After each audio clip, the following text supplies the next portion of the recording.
தான் தோன்றித்தனமாக அடாவடியாக பின்விளைவுகளை பற்றி கவலை இல்லாமல் அமெரிக்காவும் இஸ்ரேலும் ஈரான் மீது போர் தொடுத்த போது கச்சா எண்ணெய் விலைகள் கவலைக்கிடமான அளவுக்கு உயர்ந்தன. இருப்பினும் உக்ரைன் மீது ரஷ்யா போர் தொடுத்த போது 2022 ஏற்பட்ட விலை உயர்வான ஒரு பேரலுக்கு $128 என்ற அளவையோ அல்லது 2008 ஆண்டின் பெரும் பொருளாதார மந்தநிலைக்கு சற்று முன்பு இருந்த ஒரு பேரலுக்கு $146 என்ற வரலாறு காணாத விலை உயர்வையோ தற்போது கச்சா எண்ணெய் விலை நெருங்கவில்லை. ஆனால் மத்திய கிழக்கில் மீண்டும் அசாதாரணமான போர் சூழல் உருவாகியுள்ளது. கச்சா எண்ணெய் விலை பேரலுக்கு $100 தாண்டிவிட்டது. அதே சமயம் மேலும் மேலும் பதற்றம் அதிகரிப்பது எண்ணெய் விலையை $150 என்ற புதிய உச்சத்திற்கு கொண்டு செல்லக்கூடும். மே மாதத்திற்கு பிறகு முதல் முறையாக கச்சா எண்ணெய் விலை வியாழக்கிழமை அன்று $100 தாண்டியது. அமெரிக்காவும் ஈரானும் மீண்டும் போரில் இறங்கியுள்ளன என்பதை தாண்டி இதற்கு 5 முக்கிய காரணங்கள் இருக்கின்றன.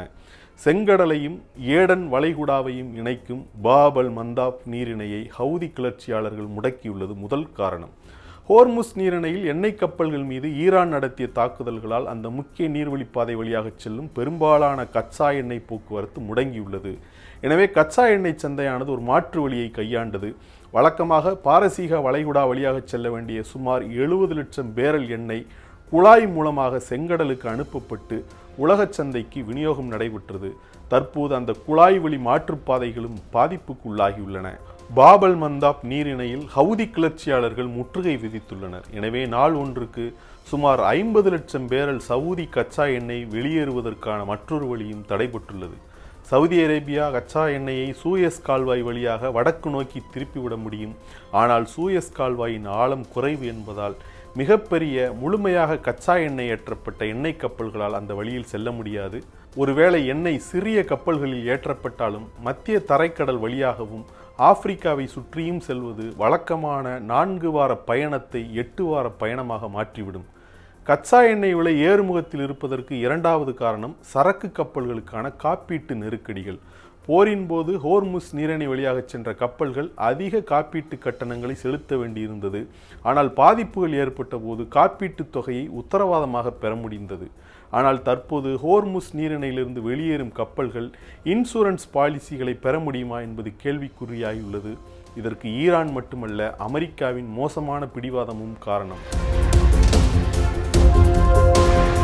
ஹோர்முஸ் நீரிணை வழியாக செல்லும் ஒவ்வொரு பேரல் எண்ணெய்க்கும் $1 முதல் $2 வரை சுங்க கட்டணத்தை விதிக்க திட்டமிட்டுள்ளதாக ஈரான் கூறியுள்ளது. எனவே ஹோர்முஸ் நீரிணை வழியாக செல்லும் ஒவ்வொரு கப்பலும் மில்லியன் கணக்கான டாலர்களை ஈரான் ஆட்சியாளர்களுக்கு செலுத்த வேண்டும்.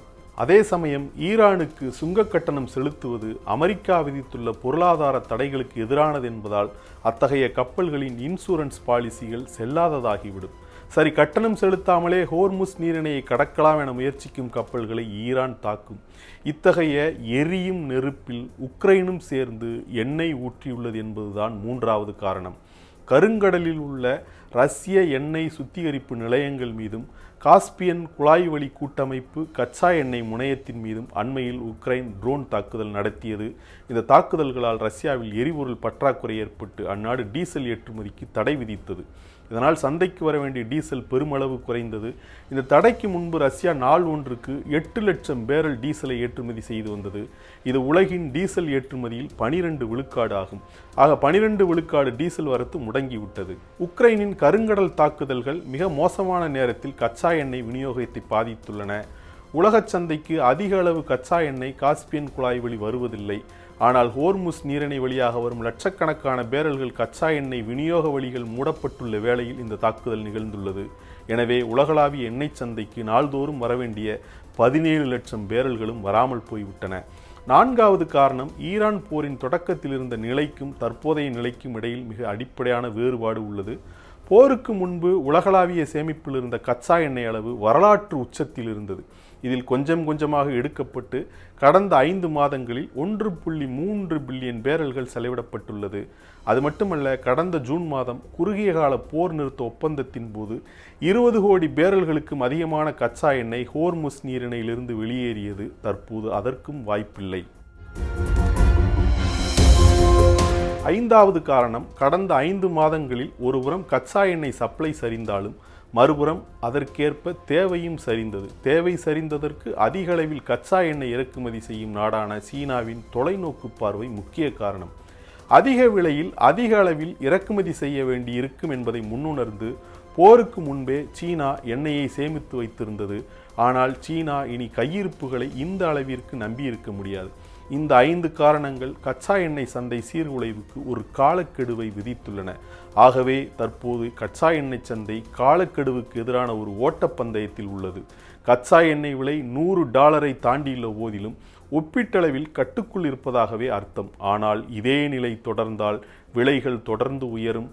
அக்டோபர் மாதத்திற்குள் ஒரு பேரல் எண்ணெய் விலை 2022ஆம் ஆண்டின் உச்சபட்ச விலையான $120 தாண்டக்கூடும்.